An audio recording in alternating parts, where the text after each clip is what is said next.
Hi అందరికీ. ఈరోజు మా పిల్లల మధ్యాహ్నంకి లంచ్కి అయితే ఇక్కడ పప్పు చేస్తున్నాను.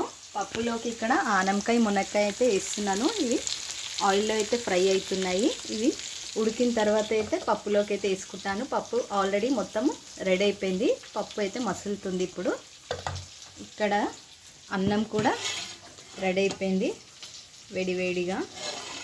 ఇక్కడ వచ్చేసి పప్పుకి పిల్లలకి అంచుకైతే ఇట్లా నల్లీలు, ఇంకేమో ఇది ఉప్పు మిర్చి అయితే ఫ్రై చేసినాను. మార్నింగ్ అయితే ఇక్కడ చపాతీ కూడా చేసినాను పిల్లలకి. ఇది మార్నింగ్ బ్రేక్ఫాస్ట్ అయిపోయింది. ఇంకో చిన్న చిట్కా ఏంటంటే, ఇక్కడ తెలియని వాళ్ళకైతే చెప్తున్నాను. ఈ మెంతం తొందరగా ఖరాబ్ కాకుండా ఒక బౌల్లో మెంతం వేసి ఇందులో కొద్దిగా వాటర్ అయితే ఇట్లా వేసుకొని ఫ్రిడ్జ్లో పెట్టేసుకుంటే 3-4 డేస్ అయితే మంచిగా ఉంటుంది అన్నమాట. నా వీడియో నచ్చితే like, share and subscribe. Bye అందరికీ.